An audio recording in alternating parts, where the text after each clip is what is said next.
नमस्ते दोस्तों। Project self और यूनाइटेड कॉन्शियसनेस की तरफ से आप सभी का हार्दिक स्वागत है। हमारा नाम डॉक्टर विक्रांत सिंह तोमर है और आज हम उपनिषद सीरीज प्रारंभ करने जा रहे हैं। अभी तक इससे पहले हम लोगों ने जिन सीरीज का अध्ययन किया वो थी वेदांत सीरीज, जिसमें हमने भारतीय दर्शन की गहराइयों को एक बर्ड आई व्यू से देखने का प्रयास किया। इसके बाद हमने भगवत गीता सीरीज का अध्ययन किया, जिसमें हमने भगवत गीता ग्रंथ के 700 श्लोक का पंक्तिबद्ध अध्ययन करने का प्रयास किया। और इसके उपरांत हम लोगों ने योग सूत्र सीरीज का अध्ययन किया, जिसमें हमने योग सूत्र के 195 श्लोक का अध्ययन किया। आज हम लोग इसी सीरीज में अगला सेशन के साथ उपनिषद पढ़ने जा रहे हैं। तो चलिए, परमात्मा को ध्यान में करके आज अपन इस सिंसियर स्टडी को प्रारंभ करते हैं। Before I begin this talk, I have few questions with all of you.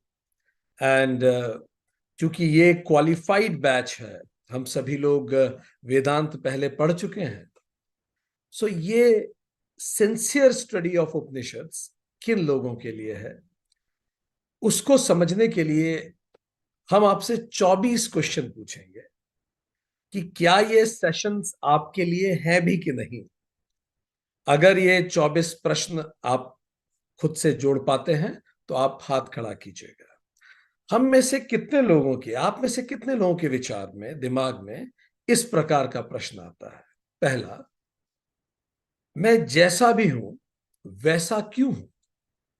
इसका मतलब मुझे गुस्सा क्यों आता है, मेरी वो हैबिट्स जो हैं वैसी क्यों है, why am I the way I am.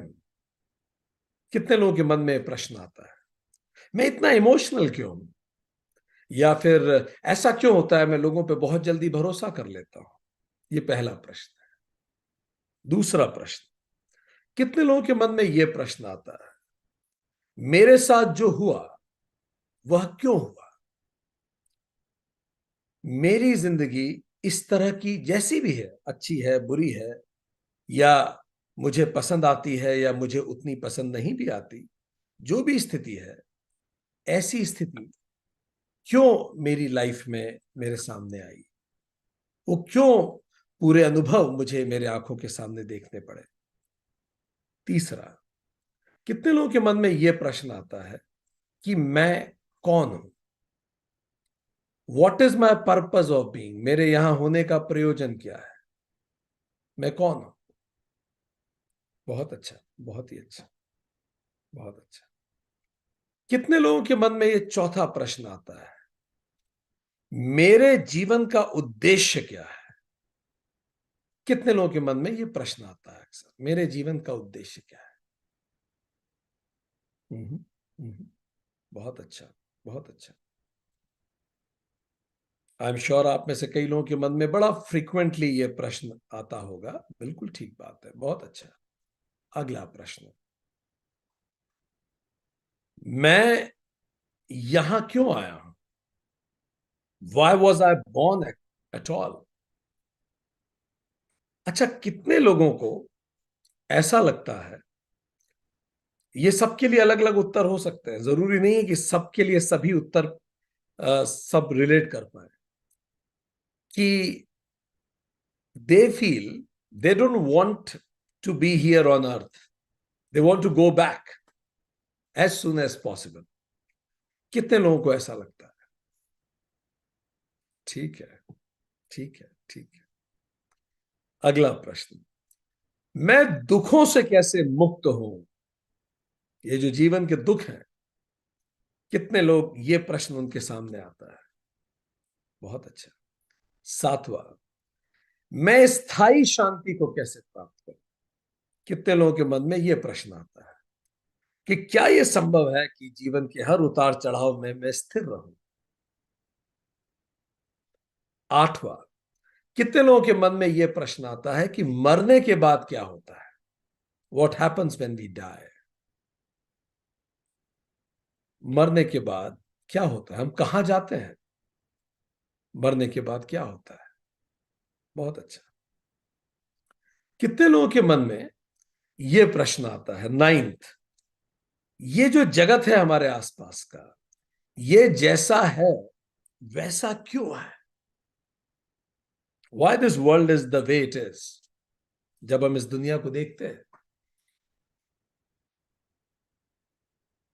कितने लोगों के मन में यह प्रश्न आता है, यह जगत कैसे बना? ये कैसे इतनी इमैक्युलेट सृष्टि बनी, इतनी खूबसूरत, इतनी डाइवर्सिफाइड, इतनी अजीब और गरीब ये सृष्टि ऐसे कैसे बनी? बहुत अच्छा। कितने लोगों के मन में यह प्रश्न आता है कि क्या किसी और ग्रह पर भी जीवन है? एलियंस के बारे में कितने लोग सोचते हैं? One of the favourite topics for many, क्या एलियंस होते हैं? Nice nice nice nice, perfect perfect perfect. So seems lot of people are interested in aliens also here. Perfect. अगला प्रश्न, क्या किसी और ग्रह में भी जीवन है? कितने लोगों के मन में यह प्रश्न आया, क्या किसी और ग्रह पर भी जीवन है? बहुत अच्छा। अगला प्रश्न, इस जगत में इतनी विविधता कैसे है? How come there is so much diversity in this world? इस जगत में इतनी ज्यादा विविधता कैसे? क्वेश्चन नंबर 14, क्या चट्टान, पौधे, पशु और मनुष्य आपस में जुड़े हुए हैं? अगर ये आपस में जुड़े हुए हैं तो इनका आपस में क्या संबंध है? क्या आपके मन में यह प्रश्न किसी के मन में कभी आता है कि क्या हम सब आपस में जुड़े हुए हैं, और अगर जुड़े हुए हैं तो हमारा आपस में क्या संबंध है? बहुत अच्छा। अगला,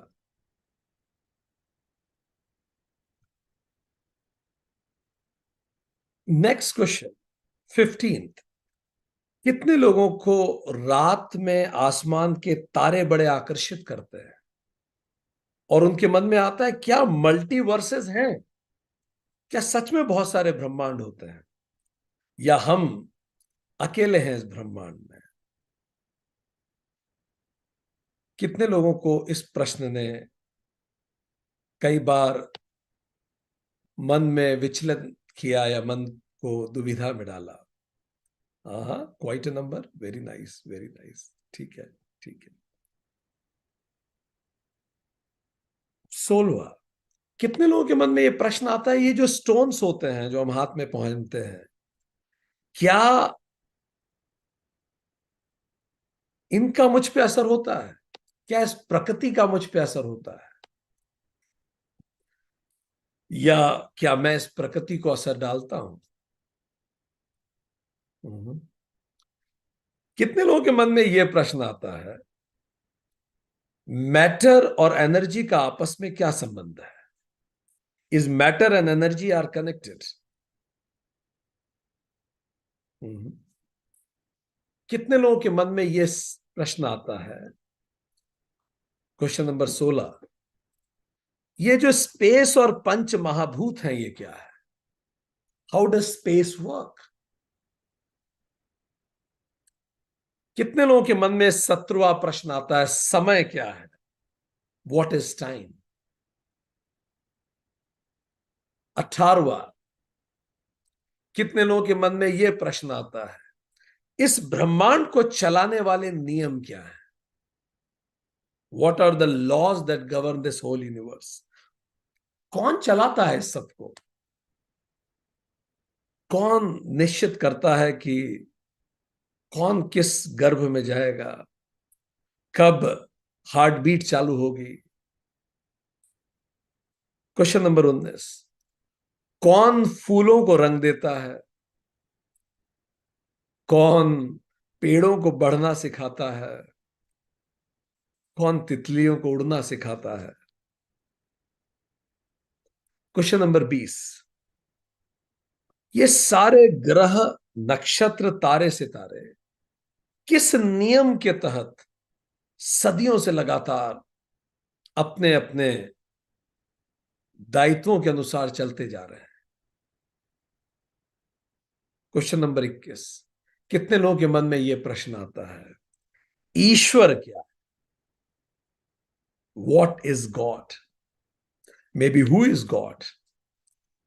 कितने लोगों के मन में यह भी प्रश्न आता है, क्या ईश्वर साकार है या निराकार है?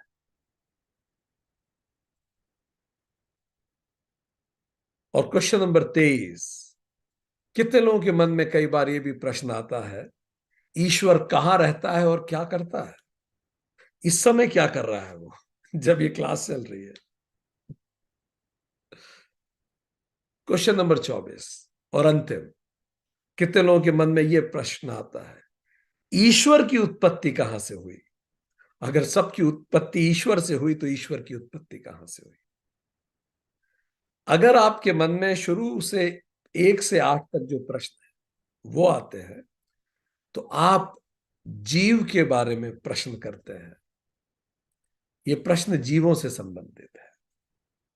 यदि 9 से 16 के बीच में प्रश्न आते हैं, तो ये प्रश्न जगत से संबंधित है, सराउंडिंग। और अगर 17 से 24 तक जो हमने पूछे, अगर ये प्रश्न आपके मन में बहुत आते हैं, तो ये जगदीश से संबंधित है, सुप्रीम से संबंधित है। और लगभग आपने इन तीनों में कमोबेश हाथ खड़ा किया, तो आपके जो प्रश्न हैं जीव, जगत और जगदीश के बारे में, सेल्फ, सराउंडिंग और सुप्रीम के बारे में, तो आप इस ग्रंथ को पढ़ने को तैयार हैं। यदि ये प्रश्न आपको परेशान करते हैं, अपने जीवन के बारे में, अंतर्व्यक्तिक संबंधों के बारे में, तो आपका स्वागत है उपनिषद में। गहनतम इस धरती में जो भी कुछ सर्वश्रेष्ठ फिलॉसफिकल सृजित हुआ, उनमें से एक भारतीय उपनिषद। पूरी सृजन की गाथा यदि हम देखें, तो ये 3 स्तर में हुई। पहले स्तर को कहेंगे इनवॉल्यूशन, दूसरे स्तर को कहेंगे इवोल्यूशन, और तीसरे को कहेंगे रिवॉल्यूशन। ये सारे प्रश्न मुझसे संबंधित, मेरे आसपास की हर चीज से संबंधित और ईश्वर से संबंधित। इन सारे प्रश्नों के उत्तर की खोज 3 स्तर में विचार की जा सकती है, इनवॉल्यूशन, इवोल्यूशन एंड रिवॉल्यूशन। इन्वॉल्यूशन वो शब्द है जिसको स्वामी विवेकानंद ने बड़ा प्रसारित किया। पहले हम समझें इन्वॉल्यूशन क्या है। पहला चरण, अगर हमें इन सभी प्रश्नों के उत्तर खोजने हैं, ढूंढने हैं, involution means energy to matter, consciousness to matter, divine to diversity. जब पहले कुछ नहीं था और बिग बैंग से सडनली पूरा ब्रह्मांड एग्जिस्ट में आया, तो ये ब्रह्मांड का जन्म जैसे बीज में पूरा पेड़ छुपा होता है, बीज में पेड़ इन्वॉल्व्ड ही होता है, बस मैनिफेस्ट होने की देर। इसी को इन्वॉल्यूशन कहते हैं। उस पल में, उस कॉन्शियसनेस में, ये पूरी कायनात ऑलरेडी छुपी हुई थी, बस बिग बैंग से वो मैनिफेस्ट हुई। टाइम और स्पेस का जन्म हुआ, नेम एंड फॉर्म का जन्म हुआ। जब कोई फॉर्म बनेगा, मैटर एक फॉर्म हुआ, जैसे ही मैटर बना, कोई भी मैटर बना, ग्रह बने, तो जब कोई फॉर्म होगा तो उसका नाम भी होगा, तो इसको हम कहेंगे नाम रूप की दुनिया बनी। अब जब नाम होगा, फॉर्म होगा, तो जगह भी घेरेगा, तो स्पेस चाहिए, नाम रूप जगह। अब कोई भी चीज होगी तो समय भी शुरू होगा, वो चीज समय के साथ बदलेगी भी, नहीं भी बदलेगी, समय भी शुरू हो जाए। So the counting begins, name space, name form time space सब कुछ प्रारंभ, ये जगत प्रपंच शुरू हुआ। पर ये सब ऑलरेडी इन्वॉल्व था कॉन्शियसनेस में, उस बीज में सब कुछ है। We all are manifestations of divine, regardless of all the diversity. हम कितनी भी डाइवर्सिटी में हम देखते हैं हमारे आसपास की दुनिया को, हम सब उसी डिवाइन के मैनिफेस्टेशन है। इसको कहते हैं involution, seeing divinity in self. इसको हम कहते हैं पर्सनल सिंफनी, कि भाई मैं उसी का बना हुआ हूं, मैं वही कॉन्शियसनेस हूं। सीइंग डिविनिटी इन अदर्स, इसको कहते हैं सोशल हार्मनी। जब मैं खुद में डिविनिटी देखता हूं तो पर्सनल सिंफनी होती है, पूरा जीवन सुंदर बीतता है। मैं ऐसा कोई शब्द नहीं बोलता जो उचित ना हो, मैं ऐसा कोई भाव नहीं रखता जो उचित ना हो, मैं ऐसे कोई कर्म नहीं करता जो उचित ना हो। यह है सीइंग डिविनिटी इन सेल्फ। अगर मैं उसी कॉन्शियसनेस से ही बना हूं, मैं उसी का रूप हूं, तो पर्सनल सिंफनी होती है। सीइंग डिविनिटी इन अदर्स, मेरे आसपास जितने लोग हैं मैं उनको देखता हूं, तो इससे सोशल हार्मनी पैदा होती है। सो इन्वॉल्यूशन का मतलब each soul is potentially divine, creator is divine, so is the creation. जिससे यूनिवर्स बनी है, जिससे सब कुछ बना है, वो डिवाइन है, इसीलिए यूनिवर्स भी डिवाइन है। ठीक, इसको हमने कहा इन्वॉल्यूशन। इन्वॉल्यूशन का तात्पर्य उस बीज से मैनिफेस्टेशन हो जाता, एनर्जी से मैटर बन गया, इसको हमने कहा इन्वॉल्यूशन। चलिए, मैटर बन तो गया, अब आई स्टेज 2, इसको कहा गया इवोल्यूशन। इवोल्यूशन, इवोल्यूशन का मतलब ये मैटर में भी फिर जीवन पैदा हुआ। वन सेंस ऑर्गेनिजम्स आए, मिनरल या मैटर को हम कहते हैं अन्नमय कोश है उसमें केवल, सिंगल सेल ऑर्गेनिजम्स आए। तो क्या हुआ, अन्नमय कोश के साथ प्राणमय कोश जुड़ा जुड़ा, तो धीरे धीरे सेंसेस बढ़े, one sense, two sense, three sense, four sense. हम ह्यूमन बींग्स 5 सेंस के हैं, तो धीरे धीरे सेंसेस बढ़ने लगे। अन्नमय केवल मिनरल्स, मैटर जो इन्वॉल्यूशन से आया था।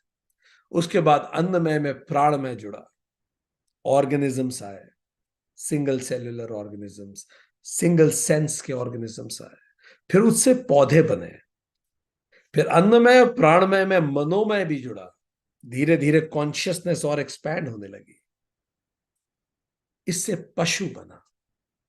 पशु में अन्न प्राण और मन तीनों है। फिर अन्नमय प्राणमय मनोमय विज्ञान में बुद्धि भी आई, इससे मनुष्य बना। और फिर अन्नमय प्राणमय मनोमय विज्ञानमय और आनंदमय, आनंदमय सीड ऑफ डिविनिटी, जिसके प्रति हम लोग ब्लिसफुली इग्नोरेंट हैं, हमें पता ही नहीं है। वी आर ब्लिसफुली इग्नोरेंट, इसको कहा आनंदमय।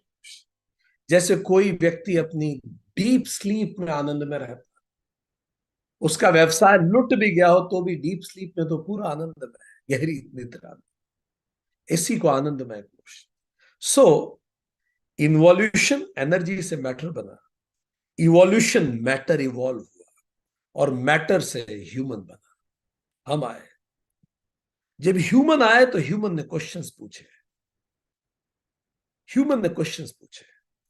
इस यूनिवर्स की एज तो 14 मिलियन ईयर्स, पर जब ये अर्थ पे जीवन आया 3.7 बिलियन ईयर्स एगो, हमारा यूनिवर्स 13.7 बिलियन ईयर्स पुराना है। धरती पे जीवन 3.7 बिलियन ईयर्स पुराना है। जब ये जीवन आया, प्राणमय कोश आया इस धरती पर, प्राण आया, उसके बाद ह्यूमन इस धरती पे आया 70 लाख साल पहले, 7 मिलियन ईयर्स पहले।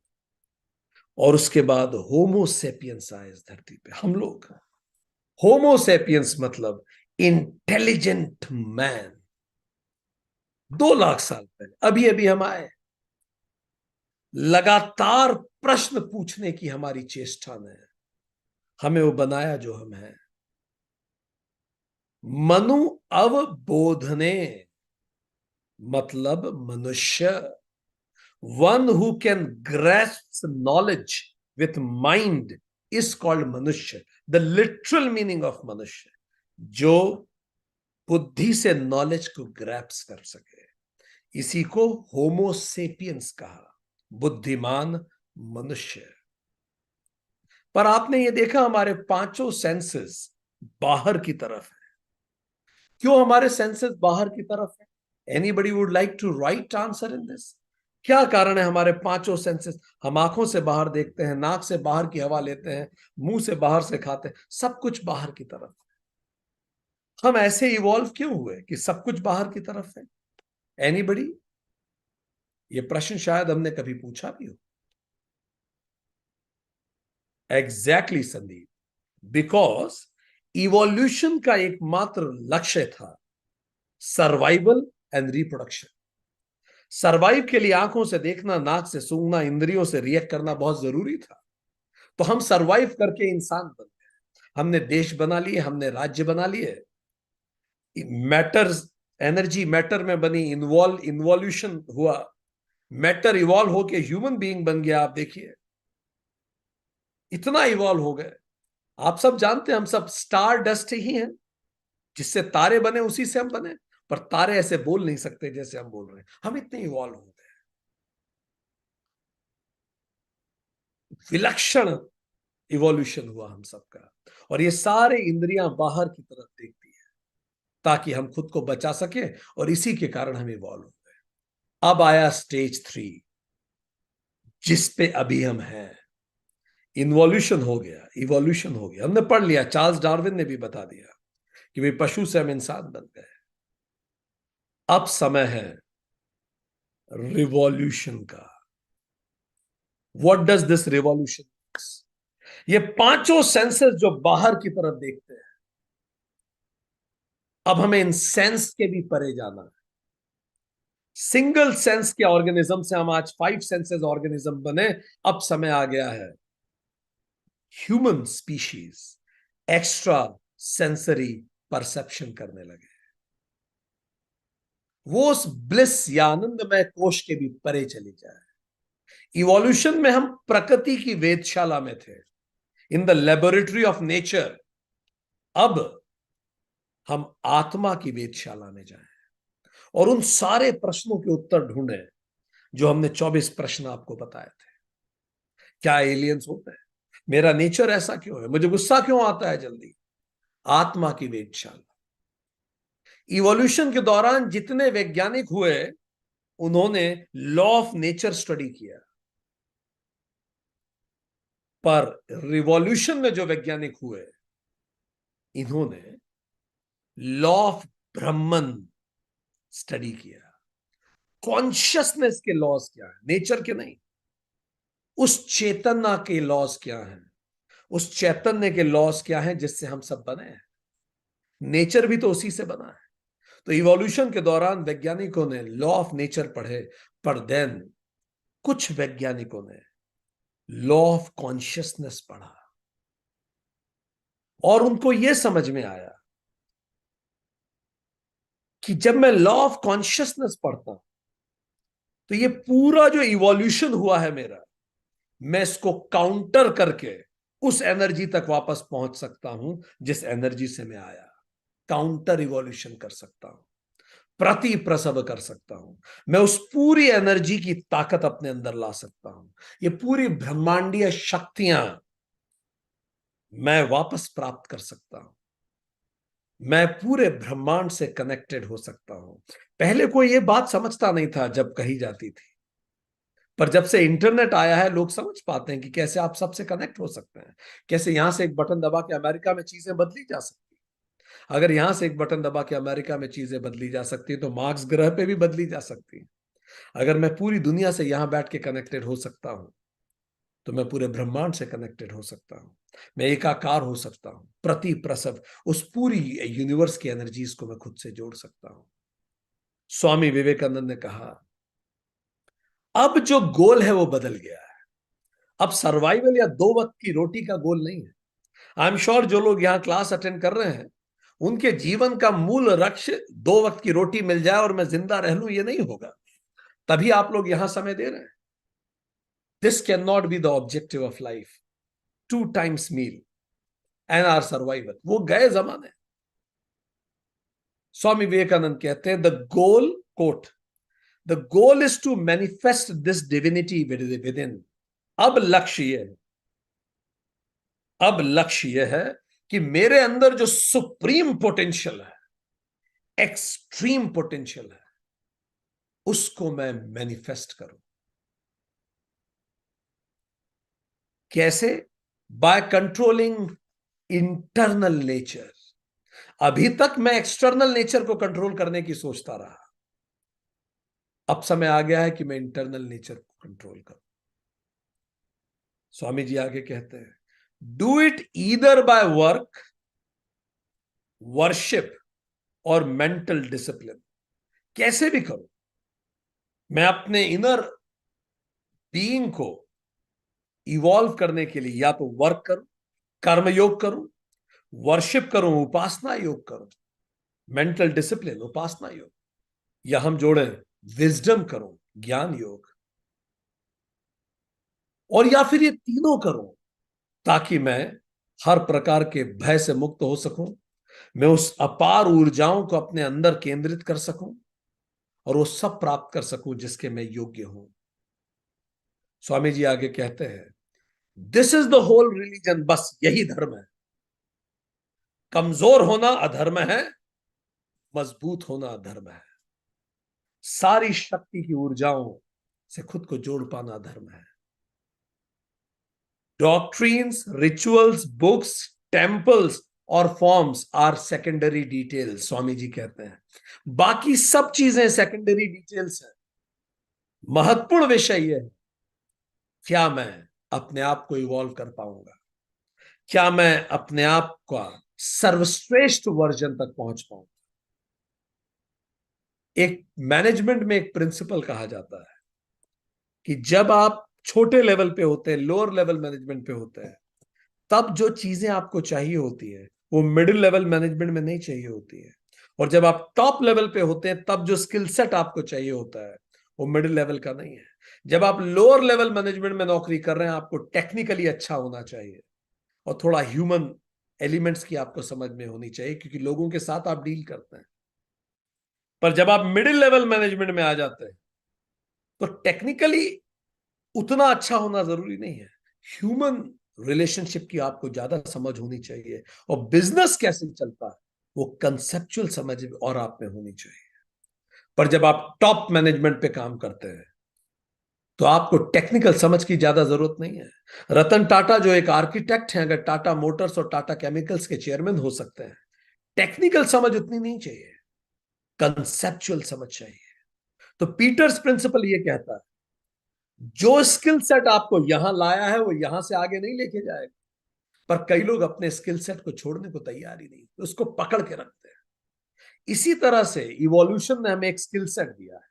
हमारी पांचों इंद्रियां बाहर देखती हैं, हमारा मन बाहर की तरफ जाता है, ये एक स्किल सेट है, ये योग्यता थी जिसके कारण हमने बाकी पशुओं को पीछे छोड़ दिया। हम होमोसेपियंस हो गए, बुद्धिमान मनुष्य हो गए। पर अगर यही स्किल्स को हम पकड़ के बैठे रहे तो अब हमें ये आगे नहीं ले जाने, ये रिवॉल्यूशन की तरफ नहीं ले जाने।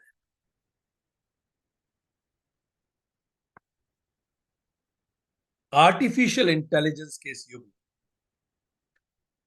ह्यूमन इंटेलिजेंस में अभी बहुत संभावनाएं बाकी हैं। ह्यूमन इंटेलिजेंस और इवॉल्व हो, और जिन स्किल सेट से हम यहां तक आए हैं, five five senses and this बुद्धि, इसको हम इंट्रोवर्ट करें ताकि अपने अंदर जाके उन सारे उत्तरों को ढूंढें। तो इन्वॉल्यूशन था existence of seed of divinity, evolution था एक्सप्रेशन ऑफ डाइवर्सिटी, जब वो सीड डाइवर्सिफाइड होके पूरी दुनिया बनी। Revolution is experience of unity in diversity. इस सब बीजों के भीतर अंदर वो एक क्या चीज है जो सबके अंदर है। इस विजिबल भ्रांति, आभासिक डाइवर्सिटी के परे क्या कोई एक वास्तविक समानता है? वन विदाउट द सेकंड है, क्योंकि हम सब निकले तो एक ही पुंज थे।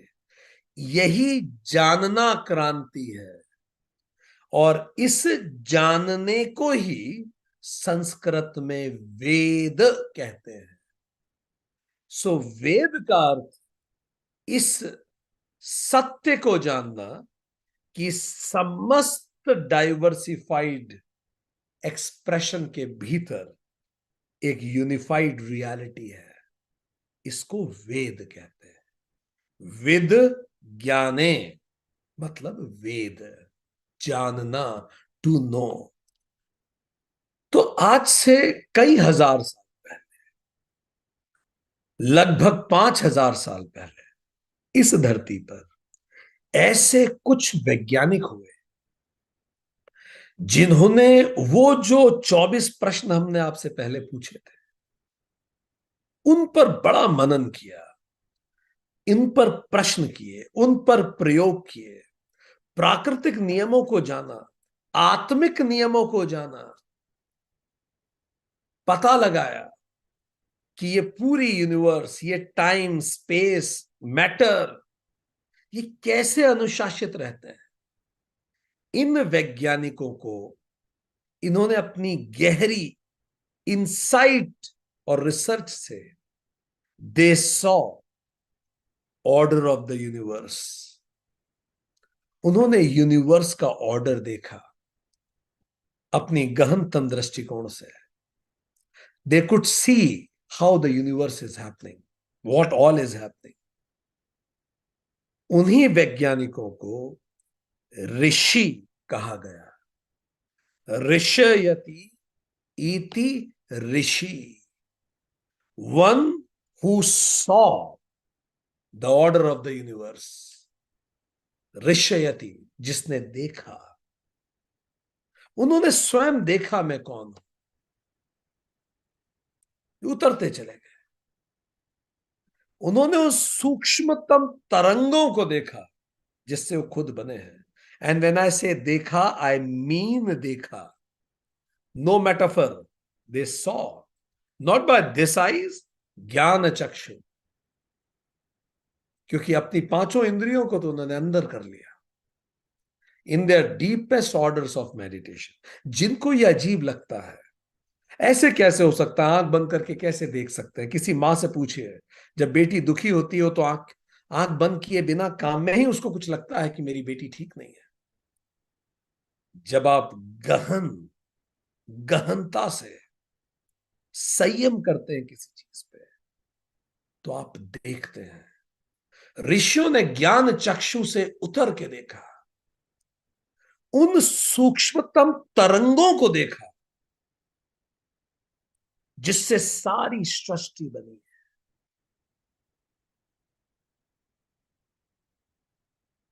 उसके बाद उन्होंने आंखें खोल के जगत को देखा। तब उन्होंने पाया जिन तरंगों से वो बने हैं, उसी तरंग से जगत बना है। उन्होंने कहा सब कुछ गुथा हुआ है, एक ही तरंग है। तरंग वाइब्रेशंस है। इन्हीं तरंगों को मंत्र कहा जाता है। मन और ऋषियों को मंत्र दृष्टा, मंत्र आर दोज वाइब्रेशंस जिससे आप इस यूनिवर्स से कनेक्ट करते हैं. They are universal vibrations. जब आप ओम चांट करते हैं, ओम मंत्र, तो आप वो वाइब्रेशन चांट करते हैं जो सृजन में पहले पहल इन्वॉल्यूशन के समय जो वाइब्रेशन आप अपने पुरखों से मिलते हैं, आप उसी लय पे वाइब्रेट करते हैं. भगवत गीता अध्याय 7 श्लोक 7, कृष्ण कहते हैं, सब कुछ मोतियों की तरह मुझ में ही गुथा हुआ है. मैं ही तो स्ट्रिंग हूं, कृष्ण कहते हैं, जिसमें सब गुथे हुए हैं. सारे पशु पक्षी मनुष्य जगत, पत्थर चर अचर, सब मुझ में गुथा है. और फिर आती है स्ट्रिंग थ्योरी, जो कहती है सभी कुछ तो वाइब्रेशंस है. 5,000 साल पहले इन मनीषियों ने, इन वैज्ञानिकों ने उन वाइब्रेशंस को देखा. वो जो आज वैज्ञानिक देख रहे हैं अपने एक्सट्रीम माइक्रोस्कोप से कि एटम भी क्वार्क से बना और क्वार्क वाइब्रेशन से बने हैं, वो वाइब्रेशन अगर आज के वैज्ञानिक देख पा रहे हैं, वो उन्होंने देखे. और उन्होंने ऐसे साउंड क्रिएट की जो उसी वाइब्रेशंस पे वाइब्रेट हो. मंत्र दृष्टा. तो ऋषि सत्य दृष्टा कहलाए, वो वैज्ञानिक भारत में ऋषि कहलाए. सत्य दृष्टा, मंत्र दृष्टा. उन्होंने देखी उन स्ट्रिंग्स को. फिर जब उनसे पूछा गया कि आपने क्या देखा है, कैसे आपने पूरी इन्वॉल्यूशन इवोल्यूशन की जर्नी आंख बंद करके देख ली, कैसे कर लेते हैं आप, और क्या देखा आपने, ये सबसे क्या जाना आप. तब जो जो शब्द उनके मुंह से निकले, इन्हीं शब्दों को मंत्र कहते हैं. ऋषि मंत्र दृष्टा.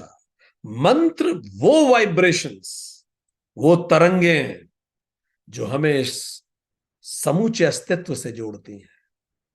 अस्तित्व की तरंगे हैं मंत्र. उन्होंने जो कहा वो मंत्र कहलाया. उन वैज्ञानिकों ने पूछा, लोगों ने क्या देखा आपने, स्टूडेंट्स ने पूछा उनके, क्या देखा आपने. एक्साइटेड होके स्टूडेंट ने पूछा. तो ऋषियों ने कहा, उन वैज्ञानिकों ने कहा, प्रज्ञानम ब्रह्म. इतना ब्रीफ में कोई कह सकता है? इतना ब्रीफ में 2 शब्द में कह दिया सब कुछ. ऋषियों ने कहा, consciousness is absolute. प्रज्ञानम Brahma. Consciousness ही ब्रह्म है. ऐत्रेय उपनिषद 3.1 एंड 2-3. इसको कहा गया लक्षण वाक्य, means statement of eternal truth. ऋषि ने एक शब्द 2 शब्द बोले, बात खत्म की. कोई इबारत नहीं, कोई लंबी बात नहीं. क्या देखा आपने? प्रज्ञानम ब्रह्म. यह है लक्षण वाक्य, स्टेटमेंट ऑफ एटर्नल ट्रुथ. सब कुछ कॉन्शियसनेस है. कॉन्शियसनेस ही ब्रह्म है. All pervading consciousness. Madhya Pradesh में जो आदि शंकर का एक बहुत लंबी मूर्ति लोकार्पित हुई है, एकात्म धाम जिसका नाम है, उस एकात्म धाम का पंच लाइन भी यही है, प्रज्ञानम ब्रह्म. All pervading consciousness. हम सब एक हैं, ऋषियों ने कहा, सब एक है. सुना स्टूडेंट्स ने, लक्षण वाक्य को गौर से सुना. ठीक है, ये सब ब्रह्म है, मान लिया. स्टूडेंट ने कहा, फिर मैं कौन हूं?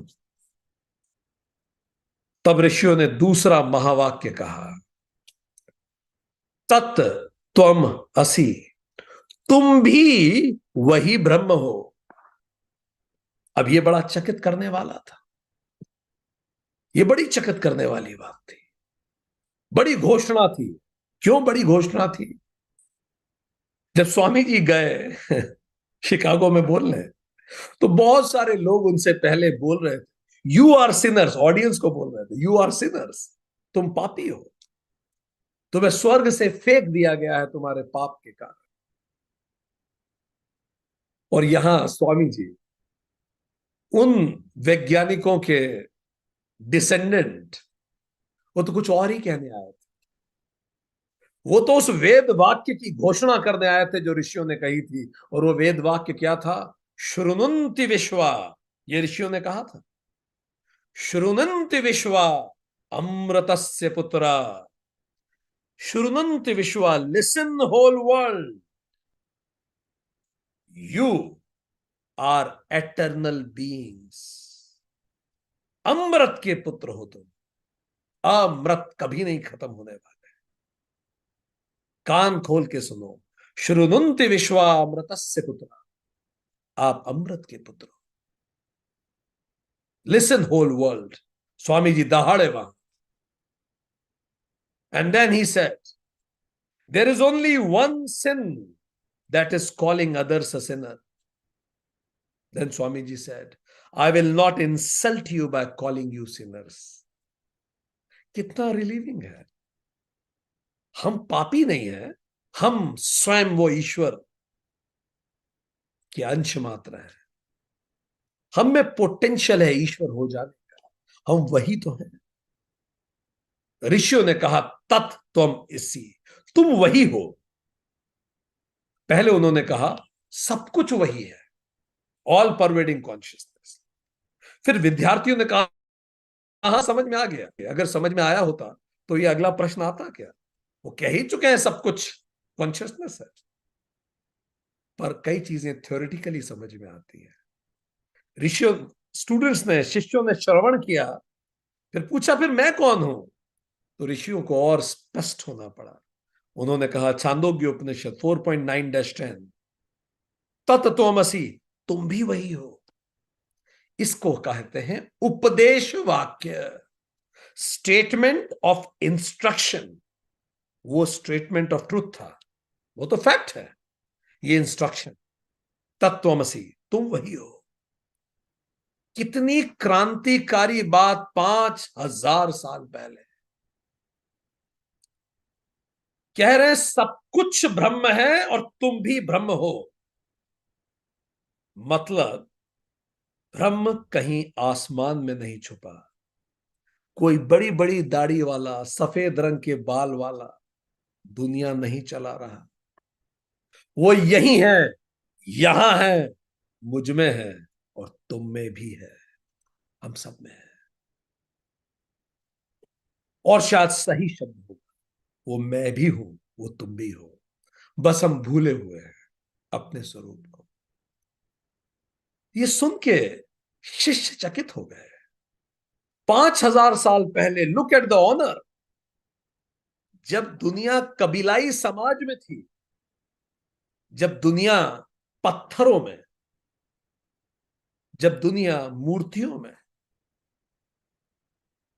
वही केवल श्रद्धा रखती थी। उस समय के वैज्ञानिकों ने कहा, उस मूर्ति में भी ईश्वर है, तुम में भी ईश्वर है, उसमें भी ईश्वर है, सब में ईश्वर है। हम सब ईश्वर ही हैं, पर हम भूले हुए ईश्वर हैं, जो खुद को भूल गए। ये सुन के स्टूडेंट चकित थे। श्रवण हो चुका था, अब बारी थी मनन की। ऋषियों ने बोला, जाओ और जो मैंने कहा है उस पर मंथन, एक्सपेरिमेंट करो चारों तरफ। Go and experiment. We did that experiment. I am telling you, it is the truth. But you need to experiment it yourself. करके देखो। मैथ्स कहानी सुन के कहां समझ में आती है, तैरना बोल के कहां समझ में आता है, कूदो तैरो समझ में आएगा। ये सारे विद्यार्थी गए, इन्होंने एक्सपेरिमेंट किया। खूब एक्सपेरिमेंट किए। किस वाक्य पे? तत् त्वम असि, तुम वही हो। इसका मतलब मैं और मेरे सामने जो ग्लास रखा है एक हूं। इसका मतलब मैं और ये मोबाइल एक हूं, मैं और वो पत्थर एक हूं। हालांकि स्ट्रिंग थ्योरी आज कहे वही रही है, ठीक है, पर 5,000 साल पहले बड़ा मुश्किल रहा होगा उनके लिए। फिर कुछ विद्यार्थी प्रवीण थे, वो लौट के आए गुरु के पास, उन आश्रमों में जहां कोई तकनीक नहीं थी, कोई गैजेट नहीं थे, उन कुटियाओं में जहां सृष्टि में पहली बार ये कहा गया कि हम सब ब्रह्म हैं।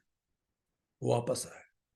अच्छा, इस समय ये बात कहीं नहीं हो रही है दुनिया में, ये केवल भारत की जमीन पे हो रही है, ये कहीं नहीं हो रही बात। अभी हम जो बात कर रहे हैं लगभग 3000 BC की बात चल रही है।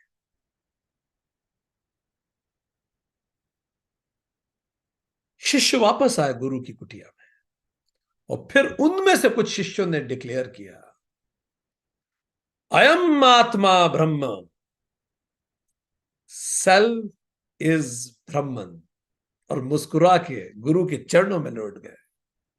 मैंने जान लिया प्रभु, आप सही कह रहे थे। इसको नाम दिया अनुभव वाक्य। देखो, उपदेश वाक्य अलग है, अनुभव वाक्य बहुत अलग है।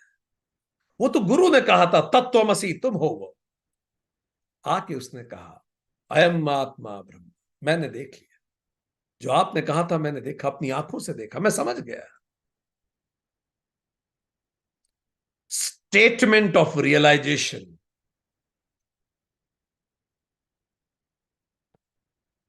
Statement of realisation, roar of tigers. उन्होंने दहाड़ लगाई सारी दुनिया को बताने के लिए, जैसे किसी कुछ मिल गया हो। ऐसी लिबर्टी, ना मुझे कभी मारा जा सकता है, ना मैं कभी जन्म लेता हूं, ना मुझसे कुछ छीना छीना जा सकता है, ना ही मेरा कुछ है ही। ऐसी निडरता, ऐसी फ्रीडम, वो नाच उठे। मुंडक उपनिषद मंत्र 2, अयम आत्मा ब्रह्म। पर गुरु ने कहा ये ठीक है, ये अनुभव वाक्य है तुम्हारा, तुम्हारे अनुभव से पैदा हुआ है। Now go and practice it. जान गए तुम, रियलाइज कर लिया, गो एंड लिव इट। अब प्रैक्टिस करो निदिध्यासनम, और वापस आके मुझे बताओ इस रियलाइजेशन पे अब प्रैक्टिस करो। तो अब सारे स्टूडेंट गए, भारत भर में फैले, they started living it. Swami ji अपनी स्पीचेस में बताते हैं, प्राचीन भारत में ऐसा हुआ भी, इवन मिडिल एज तक ऐसा हुआ। हमने पहले भी शायद कहा आपको कि मुगलों के जमाने में एक ऋषि को जब किसी कारणवश सजा दी गई, तो ऋषि को जब तलवार से काटा गया, तो ऋषि के अंतिम शब्द थे, तू भी वही है, और he expired. Look at it, even in the most difficult moment of life there was no confusion, मुस्कुरा के चल दिए। फिर ये शिष्य वापस गुरु के पास, निदिध्यासन करके, श्रवण हो चुका था, मनन हुआ, निदिध्यासन। अब उन्होंने आके ऋषि वापस डिक्लेयर किया, शिष्यों ने, अहम ब्रह्मास्मि, आई एम ब्रह्मन। अब उन्होंने ये नहीं कहा आई एम आत्मा ब्रह्म, उन्होंने कहा आई एम ब्रह्म, मैं ही ब्रह्म हूं। इसको कहा गया अनुसाधना वाक्य, जो साधना से हो गया ये ब्रह्म। बृहदारण्य उपनिषद 1.4.10, स्टेटमेंट ऑफ कन्विक्शन, अहम ब्रह्मास्मि। जो जीव है वही जगत है और वही जगदीश है। यथा पिंडे तथा ब्रह्मांडे, यथा ब्रह्मांडे तथा पिंडे, उन्होंने घोषणा कर दी। अमृतस्य पुत्र, इन्हीं चारों को कहा जाता है महावाक्य। यही समरी है, यही सब कुछ है। और सुंदर बात भारतीय ग्रंथों की यही है, ये ऐसे ही चालू होता है। हमने भी शुरू में ही आपको समरी बता दी। पर्पस यह है, गीता भी चैप्टर 2 गीता की समरी है। पढ़ लीजिए, आगे पढ़ने की, अगर समझ गए आप, जी लिए, तो बाकी पूरे 16 अध्याय पढ़ने की जरूरत ही नहीं है, वो तो इलोबरेशन है। आप लोगों को याद हो योग सूत्र, जो पहला चैप्टर है, बस उसमें सब कुछ बता दिया, आगे पढ़ने की जरूरत ही नहीं है। This is how it goes. तो पहले ही बता दिया ये चार हैं, अगर जी सकते हैं तो ये सेशन भी अटेंड करना उपयोगी है।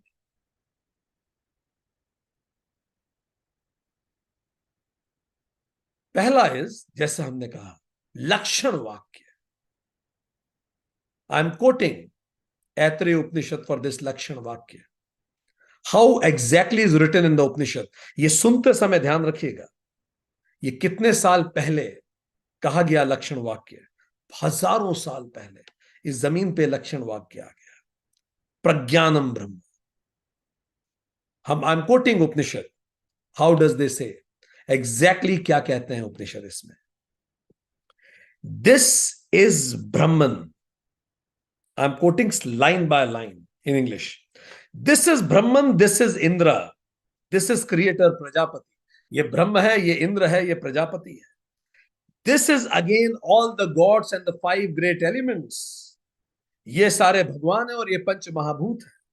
All the small creatures and other seeds of creation, egg born, wound born, sweat born, earth born, और ये सब हैं जो अंडे से पैदा हुए, जो गर्भ से पैदा होते हैं, जो पसीने से पैदा होते हैं, जो धरती से पैदा होते हैं, सारे पेड़, घोड़े, मवेशी, मनुष्य, हाथी, and all the breathing things, और जितनी चीजें सांस ले रही हैं यहां और वहां हर जगह, and the moving and the flying, जितनी चीजें मूव कर रही हैं या उड़ रही हैं, और आगे सुनिए, और इमूवेबल, और जो मूव नहीं भी कर रही हैं, all these are guided by consciousness. ये सभी चैतन्य से गाइडेड है, and are supported by consciousness. ये सभी चैतन्य से सपोर्टेड हैं। The universe has consciousness as its guide. Consciousness is the basis of all. Consciousness is Brahman. ये सब कॉन्शियसनेस है। कल्पना कीजिए आप, इसीलिए ऋषियों ने कहा प्रज्ञानम ब्रह्म, सब कुछ कॉन्शियसनेस है, कोई विचार की बात ही नहीं। ये सत्य है, ये विचार नहीं है केवल, ये फैक्ट है। धीरे धीरे विज्ञान अब इस बात पे आ रहा है। इस समय दुनिया के बाकी हिस्सों में आज तक जानवरों को इंग्लिश में इट कहा जाता है। बहुत समय तक ये मानते रहे कि जानवर में तो जीवन ही नहीं होता। फिर उपदेश वाक्य तत्वमसी जो कहा है, आई am coating Chandogya Upanishad, that which is the subtlest of all is the self of all this. जो सबसे सूक्ष्मतम है, इट इज द ट्रुथ, वही सत्य है। इट इज द सेल्फ, वही तुम हो। अब एक और ध्यान दीजिए, ही इज द सेल्फ नहीं बोला, शी इज सेल्फ नहीं बोला, तत् बोला, इट जेंडर बायस नहीं है। आत्मा न पुरुष है न स्त्री है। दैट दाउ आर्ट, वो तुम हो, ओ श्वेत केतु, छांदोग्य उपनिषद कहता है। पढ़ेंगे हम ये सारे उपनिषद, आज तो केवल झांकी है। उसके बाद आता है अनुभव वाक्य, अयम आत्मा ब्रह्म। जब वो आके विद्यार्थी घोषित करता है, और अंत में अहम ब्रह्मास्मि, अहम ब्रह्मास्मि, अनुभव अनुसाधना वाक्य। वृहदारण्यक उपनिषद कहता है, this self is indeed Brahman in the beginning. मैं ब्रह्म ही हूं। It knew only itself as I am Brahman. इसने स्वयं को ब्रह्म के रूप में ही जाना है। देयरफॉर इट बिकेम ऑल, और यही सब बना है। सब इसी से बना है। As many animals serve a man, so does each man serve the gods. Even if one animal is taken away, it causes anguish, which should one say to many animals. Therefore, if it is not like by them, that man should know this. I am Brahman because all this. मैं ब्रह्म हूं because ये सब ब्रह्म है. So the point is, एक एक करके इस तरह से विद्यार्थियों ने इवॉल्व, दे गॉट इवॉल्व्ड. अब ऋषियों ने इन उत्तम अधिकारियों, इनको क्या कहा गया? ये उत्तम अधिकारी है. उत्तम अधिकारी जो समझ गए बात को, एलिजिबल स्टूडेंट्स. इनको ये जो ज्ञान था ये अलग अलग जगह दिया. अब ध्यान से फिर ध्यान दीजिए, एलिजिबल स्टूडेंट्स का तात्पर्य जन्म से नहीं है, जाति से नहीं है, समझ की एलिजिबिलिटी से है.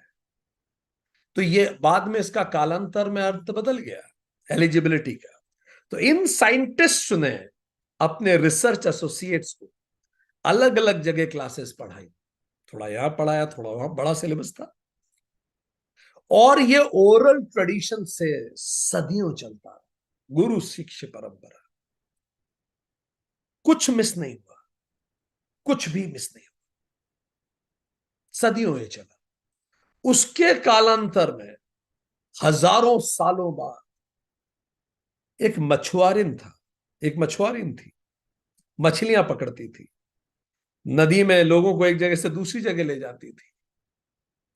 उसका एक बेटा था, उसका नाम था कृष्ण द्वीपायन. वो ऐसा प्रवीण हुआ, वो बेटा ऐसा योग्य निकला कि उसने सोचा कि ये जो इतने सदियों से, हजारों सालों से जो ओरल ट्रेडिशन चल रही है, अलग अलग जगह इतनी सारी ट्रेडिशन है, इनको इकट्ठा किया जाए. कोई भी सोचता, हम लोग भी सोचते हैं, पर सबसे पहले इसने किया, इसने कंपाइल कर दिया सब चीजों. Systematic compilation. सारी डिस्ट्रीब्यूटेड टीचिंग्स जितनी थी, उन चारों महावाक्यों की डिस्ट्रीब्यूटेड टीचिंग्स, वो महावाक्य को जीवन में उतारने के लिए उनको सिस्टमैटिक फॉर्म में रख दिया. वेद, उपदेश और क्रम का ध्यान रखते हुए. क्रम मीन्स सीक्वेंस ऑफ टीचिंग. उपदेश मीन्स किस तरह से पढ़ाया गया, वे ऑफ टीचिंग. वेद में content of teaching, content, way of teaching, sequencing, इस सब आधार पर उसने कंपाइल कर दिया. इसीलिए उसका नाम पड़ गया कंपाइलर ऑफ वेदास. जल्दी से नाम लिख दीजिए उसका, क्योंकि आप सब जानते हैं. जैसे स्वामी विवेकानंद कह रहे थे कि सिनर्स कह के मैं तौहीन नहीं करना चाहता, तो उनका नाम लेके हम इस बैच की भी तौहीन नहीं करना चाहते. आप अच्छे से जानते हैं हम किन की बात कर रहे हैं. कौन था जिसने सारे वेदों को कंपाइल कर दिया? बहुत सुंदर, बहुत धन्यवाद. उस व्यक्ति का नाम उसी दिन से पड़ गया, वेद का कंपाइलर, वेद व्यास. वेद व्यास ने कंपाइल कर दिया. जितने ऋषियों ने गा के बातें कही, पोएटिकल थी या गद्य में थी, उस आधार पर उन्हें बांट दिया. जो पोएटिकल थी, पोएम के फॉर्म में थी, पद्य थे, उसको कहा गया Rig Veda. Praise, Rig means praise. Poem से आप किसी की तारीफ कर रहे हैं. ठीक. और ऋग्वेद में वो सारी टीचिंग्स हैं जिसको पढ़ के प्रज्ञानम ब्रह्म, पहला महावाक्य तक पहुंच जाएगा व्यक्ति. तो ऋग्वेद का उद्देश्य क्या है? प्रज्ञानम ब्रह्म पे तैयार कर ले व्यक्ति को। ठीक। जो प्रोज में थे, गद्य में थे, उसको यजुर्वेद में कंपाइल कर दिया, वर्शिप यजु। और ये जब आप पूरा इसके सारा समझ लेंगे, अहम ब्रह्मास्मि यजुर्वेद से संबंधित है, इस महावाक्य तक आप पहुंच जाए। देखिए महावाक्य ही फिर डिवाइड होते जा रहे हैं। प्रज्ञानम ब्रह्म ऋग्वेद, अहम ब्रह्मास्मि समझना है, जानना है, उतारना है, यजुर्वेद। जितने गीत के फॉर्म में थे, सामवेद सॉन्ग, इससे कहां पहुंचेंगे? कौन सा इसका महावाक्य है? तत्वमसी। और जहां जहां ऋषियों ने मिश्रित बात कही, थोड़ी पोयम भी थी, थोड़ी प्रोस भी थी, थोड़ा सॉन्ग भी था, जहां तीनों लक्षण थे, उसको कहा अथर्व, अर्थवान, carrying all the meanings, Atharvaveda. और इसका आधार वाक्य अहम आत्मा ब्रह्म। तो चारों महावाक्य चार वेदों से जुड़ गए। महावाक्य तो हेडिंग हो गई, अब उनको जानने के लिए वेद आ गए। धन्य हो वेद व्यास, मिलके प्रणाम करें उन्हें।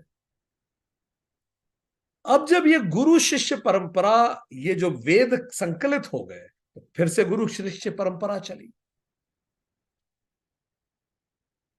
और बहुत सदियों तक ये चलती रही। तो अलग अलग जगह पढ़ाया जाता था। तो अब दो तरीके से पढ़ाने में विभाजन हुआ, दो भेद बने। एक को हम कहेंगे क्रम भेद। क्रम भेद मतलब difference in the sequence of mantras. किसी ऋषि ने, किसी गुरु को यह लगा कि इस मंत्र को पहले पढ़ाएं, इसको बाद में पढ़ाएं, तो स्टूडेंट को समझ में अच्छा आएगा। तो मंत्रों के सीक्वेंस को चेंज किया स्टूडेंट की रिक्वायरमेंट के अनुसार। इसको कहा गया क्रम भेद। पढ़ा वही रहे, स्वाभाविक है, टीचर की लिबर्टी है। क्रम भेद। दूसरा पाठ भेद, डिफरेंस इन कंटेंट। कुछ ऋषियों ने अनुभव भी जोड़े अपने। ठीक। कई लोगों का एक्सप्लेनेशन का तरीका अलग था, मंत्र वही है पर एक्सप्लेन अलग तरह से किया गया। तो अलग तरह से एक्सप्लेनेशन हो गया पाठ भेद, सीक्वेंसिंग बदल गया क्रम भेद। इस कारण catering to the requirements of the seekers 1180 Veda शाखाएं बन गई। थोड़ा थोड़ा थोड़ा थोड़ा थोड़ा थोड़ा अंतर। मुक्तिका उपनिषद इसकी संख्या बताता है। ऋग्वेद में 21 वेद शाखाएं हैं, यजुर्वेद की 109 वेद शाखाएं हैं, सामवेद को पढ़ाने के 1000 तरीके, 1000 वेद शाखाएं, और अथर्ववेद की 50 वेद शाखाएं। इससे वेद शाखा वेद शाखा है। अब ये जो कंपाइलेशन किया उन्होंने वेद व्यास ने, हर वेद को, तो ये कंपाइलेशन इतना सीक्वेंशियल और सिस्टमैटिक किया कि वेदों को 4 भाग में देखा गया। संहिता, ब्राह्मण, अरण्यक और उपनिषद। संहिता, ब्राह्मण, अरण्यक, उपनिषद। वेद व्यास प्रकांड पंडित थे। उन्होंने ये देखा कि जो मंत्र हैं उनको एक साथ सीक्वेंस कर दिया जाना चाहिए। ठीक। तो उसको जहां मंत्र एक साथ सीक्वेंस किया, उसका नाम दिया संहिता। समा हरति इति संहिता। Something that is collected, all mantras are collected together. ये जो मंत्र थे ये नेचर से कनेक्टेड थे। हमने पहले ही आपको कहा, जब उन्होंने नेचर को जाना तो मंत्र आए, इस पूरी सृष्टि से कनेक्टेड थे। तो मंत्र, हर मंत्र एक यूनिवर्सल ऑर्डर को रिवील करता है, एक पर्टिकुलर एस्पेक्ट ऑफ यूनिवर्स। अग्नि, जल, वायु। तो इसी तरह, इसी कारण उन मंत्र के देवता हुए। वायु देवता, अग्नि देवता, ताकि आप जब मंत्र का जाप करें तो आप और फोकस्ड हो जाए। दे आर कॉल्ड देवता। तो हर मंत्र का देवता हुआ। वो मंत्र किस पर्टिकुलर यूनिवर्सल ऑर्डर को एक्सप्लेन कर रहा, इस हिसाब से देवता बने। ठीक। देव मतलब जो देता है। What aspect of universe we would like to manifest in self। देने लेने का मतलब मैं इस सृष्टि का कौन सा एस्पेक्ट अपने अंदर लाना चाहता हूं। What aspect of this universe मैं खुद में लाना चाहता हूं। जैसे अगर मुझे अग्नि सी दृढ़ता चाहिए, अगर मुझे पृथ्वी सी दृढ़ता चाहिए, या जल सी शीतलता चाहिए, या अग्नि सी प्रचंडता चाहिए, या वायु का वेग चाहिए, या आकाश सी शांति चाहिए, मुझे क्या चाहिए। तो जो हम चाहते हैं वो aspects of the universe manifest हो। तो जब हम मंत्र किसी पर्टिकुलर एस्पेक्ट को करते हैं तो वो एस्पेक्ट सृष्टि का हमारे व्यक्तित्व में झलकने लगता है। पृथ्वी की दृढ़ता आती है, अग्नि की प्रचंडता आती है, वायु का वेग आता है। हम चाहते हैं कि वेरियस एस्पेक्ट ऑफ यूनिवर्स हम में मैनिफेस्ट और हम शक्तिशाली बने। यही से बहु देवता की प्रारंभ हुआ। कई देवता बन गए। अब ये जो देवता थे जिनको मैं इन्वोक करता था ताकि मैं इस कायनात की बेस्ट गुणों को ले सकूं, इसी तरह के देवताओं की फिर मूर्तियां भी बनी। और ये देवता एक्सटर्नल वर्ल्ड में भी संपन्नता के लिए पूजे जाने लगे। तो ये हुआ संहिता। मंत्र कंपाइल्ड हो गए। मंत्र से ही देवता आए। ठीक, आगे बढ़े। या आप कहें देवता से मंत्र आए, दोनों बातें एक है। आप कौन सी क्वालिटी खुद में लाना चाहते हैं वैसे मंत्र बने। आगे बढ़े। Second is Brahmana. How that mantra can be used to perform a ritual. उस मंत्र को कैसे बोलना है, कैसे रिचुअल परफॉर्म करना। There has to be a rhythm of it, a way of it. उसको ब्राह्मण कहा गया। कैसे उस मंत्र को अच्छी तरीके से बोला जाए। ठीक, क्योंकि सारी यूनिवर्स वाइब्रेशन, मंत्रों की शक्ति यूनिवर्सल। आपने पढ़ा होगा फिजिक्स में, डाइफंक्शनल फ्रीक्वेंसी। अगर जब भी फौज जाती है पुल पे से, फौज कदम तोड़ के जाती है, क्योंकि जब आप खट खट खट खट जाते हैं तो एक डिस्ट्रक्टिव फ्रीक्वेंसी बनती है, उससे पुल में क्रैक आ सकता है। सो फ्रीक्वेंसी सब कुछ उसी से बना है। तीसरा इज अरण्यक। अब now how that Mantra can be used for deeper meditation. अब इस मंत्र पे मैं मेडिटेट कैसे कर सकता हूं, कितना सोचा उन लोगों ने। उपासना कैसे करूं मैं इस मंत्र की। How, what is the method to meditate on that. Fine. इस कैसे मैं सब तरफ से विड्रॉ करूं और अपनी प्रकृति पे विचार करूं। प्रकृति मतलब जंगल, अरण्यक, अरण्य। अपने अंदर की प्रकृति पे ध्यान कैसे करूं। कई ऋषि जंगल चले गए और उन्होंने अरण्यक को भी लिपिबद्ध किया, और इसी कारण से वेद व्यास ने अरण्यक बताया। ऐसे करो भाई, मंत्रों को ऐसे मेडिटेट करो। ठीक। अंतिम था Upanishad, deepest philosophy behind these mantras. इनका दर्शन, pure knowledge, absolute knowledge about जीव, जगत और जगदीश। मंत्रों का गूढ़ार्थ, तत्व विचार, ये लास्ट में लिखा, ये लास्ट में आया। जब आप मंत्र समझ गए, कैसे बोलना है जान गए, कैसे उस पर उपासना करनी है जान गए, धीरे धीरे ये लेटर इवॉल्व हुए। कारण मनुष्य परिपक्व होता गया, और मनुष्य में विकसित समाज परिपक्व, ऋषि तो शुरू से ही परिपक्व, समाज परिपक्व हुआ, वो तैयार हुआ उपनिषद को समझने के लिए। उपनिषद अंतिम में आए, ये इंसानी मस्तिष्क के विकास का भी प्रतीक है। Last and the most elevated portion of Vedas, ये लास्ट में है, इसीलिए भी इसे वेदा अंत कहते हैं, वेदांत। ये समरी कह सकते हैं आप वेदों की, गुणार्थ, इसीलिए भी इन्हें वेदांत कहते हैं। हर वेद कुछ उपनिषद, जैसे ऋग वेद में 10 उपनिषद है, यजुर में 51 उपनिषद, साम में 16 उपनिषद, अथर्व में 31 उपनिषद, ऐसे 108 उपनिषद जो इनमें आए। तो हर वेद में उसका उपनिषद एस्पेक्ट है। संहिता, ब्राह्मण और अरण्यक को कर्म कांड कहते हैं, ये कर्म प्रधान है। उपनिषद को ही वेदों का ज्ञान कांड कहते हैं। ठीक, जैसे जैसे इंसानी मैच्योरिटी बढ़ी, आप जानते हैं संहिता और ब्राह्मण कर्म कांड है ये, और अरण्यक भी कर्मकांड का ही हिस्सा है।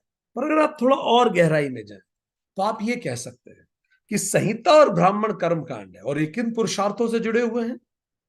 अर्थ और काम। वेद में आपको ऐसी ऋचाएं मिलेंगी कि मेरी गाय दूध नहीं दे रही है, हे प्रभु कुछ कीजिए। तो लोगों ने अपनी भौतिक इच्छाएं भी पूरी की, उसके लिए भी प्रेरित हुए, अर्थ और काम। तो ये कर्म कांड, संहिता और ब्राह्मण, मंत्रों का उच्चारण इसलिए भी होने लगा। ठीक, हमने कहा आंतरिक शक्तियों के साथ बाहरी शक्तियों को जगाने के लिए भी इनका उपयोग होने लगा। पर जब ज्ञान प्रसारित होता है तो कर्म कांड कर्मयोग में बदल जाता है। कर्मयोग क्या है जानना है तो वेदांत सीरीज 7 पढ़िए। अरण्यक को आप उपासना कांड कह सकते हैं, हालांकि संहिता, ब्राह्मण, अरण्यक तीनों कर्मकांड ही हैं, पर एक तरह से आप और डिवाइड करना चाहें तो अरण्यक को उपासना कांड भी कह सकते हैं। धर्म, उपासना, मेडिटेशन, तो तीसरा पुरुषार्थ धर्म इससे संबंधित है। और जहां ज्ञान प्रकट होता है तो उपासना कांड उपासना योग बन जाता है। उपनिषद ये ज्ञान कांड है, मोक्ष पुरुषार्थ से संबंधित है, और जैसे ही ज्ञान प्रसारित होता है ये ज्ञान योग बन जाता है।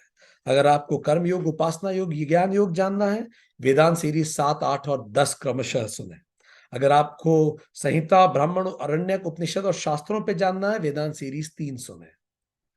अब जब वेद व्यास ने सब कंपाइल कर लिया, याद है जब ऋषियों ने तब देखा था तो शिष्यों ने पूछा क्या देखा आपने, बताइए हमें। वेद व्यास से भी पूछा क्या जाना बताइए। तो वेद व्यास ने 3 घोषणाएं की समस्त मानवता के लिए, हम सब के लिए, आपके हमारे लिए।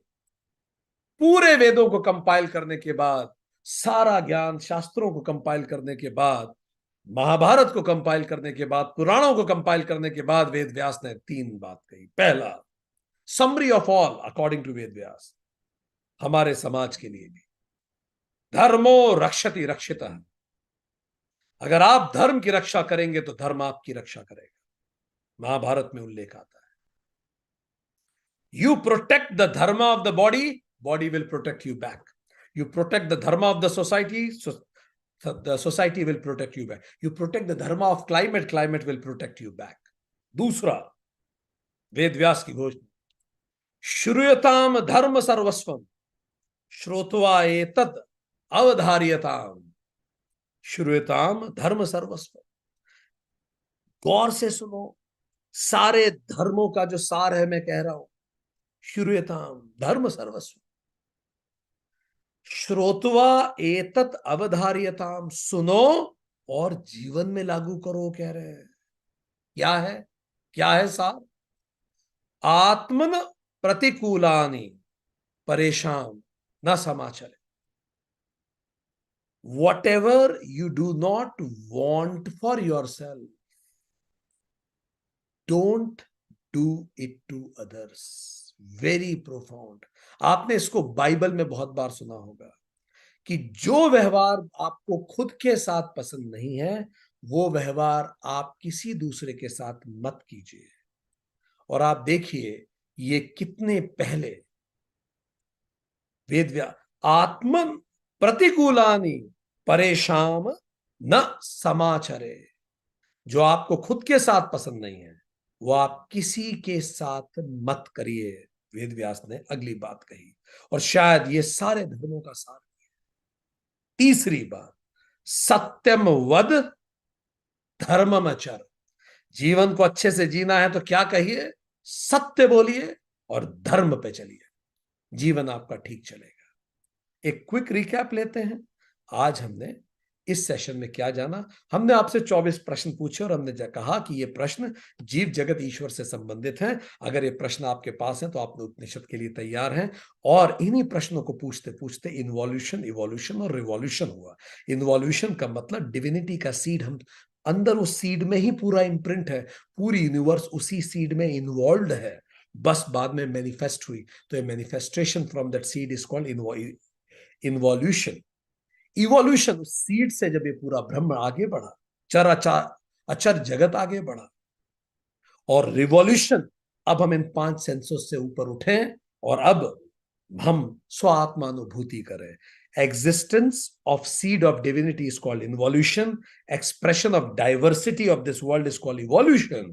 Or experience of unity in diversity in everything is called revolution. और इसी को जब ऋषियों ने, जब उन वैज्ञानिकों ने देखा, इसी को कंपाइल, इसी जानने को वेद कहा गया। इन्हीं वैज्ञानिकों का नाम ऋषि रखा गया। इन्होंने देखा मैं कौन हूं, जगत कौन है, जगदीश कौन है, और उन्होंने पाया कि सबके अंदर तो एक ही चीज है। और उसी स्ट्रिंग को उन्होंने मंत्र कहा, वो मंत्र दृष्टा बने। और जो उन्होंने जब कहा उसी को मंत्र कहा। जब उनसे पूछा गया क्या देखा, तो उन्होंने पहला कहा कि एवरीथिंग, ऑल परवेडिंग कॉन्शियसनेस। फिर शिष्यों ने जब कहा कि फिर मैं कौन हूं, तो तत्वमसि। शिष्यों ने उस पर मनन किया, श्रवण के बाद मनन किया, वापस आके उन्होंने कहा अयम आत्मा ब्रह्म। और उसके बाद फिर उन्होंने फिर से उसको निधिध्यासन किया, एंड देन दे रियलाइज अहम ब्रह्मास्मि। उन्होंने घोषणा की कि हम लोग सिनर्स नहीं हैं, हम लोग, we are the son of divine, we are no sinners, we are the son of divine. और उन्होंने ये घोषणा सबके समस्त ये घोषणा करी। और उसके बाद हमने देखा कि इस घोषणा के बाद वी डिस्कस दैट जब इसी को वेद व्यास जी ने कालांतर में पद्य को ऋग में, गद्य को यजुर में, गीत को साम में, और इन तीनों लक्षणों को अथर्ववेद में किया। ये वेदों का कंपाइलेशन के बाद सदियों तक जब ये चलता रहा, तो पढ़ाने के मंत्रों के क्रम को बदलने के कारण, या कई बार कंटेंट का डिलीवरी, एक्सप्रेशन बदलने के कारण पाठ भेद हुआ, क्रम बदलने के कारण क्रम भेद। इसके कारण 1180 वेद शाखाएं आई। ये वेदों को आप 4 पार्ट में देखते हैं, संहिता, ब्राह्मण, अरण्यक और उपनिषद। संहिता मंत्र है, ब्राह्मण कैसे उन्हें बोला जाए, अरण्यक उनको पे उपासना कैसी की जाए, और उपनिषद उनके पीछे की ज्ञान है। और ये सब करने के बाद ही वेद व्यास ने कहा धर्मो रक्षति रक्षतः, श्रूयताम सर्व धर्म सर्वस्वम श्रोत्वा एतत् अवधार्यताम आत्मन प्रतिकूलानि परेशान न समाचरे। और सत्यम वद धर्मम चल, सत्य कही और धर्म पे चलिए। नमस्ते। आज के लिए इतना ही।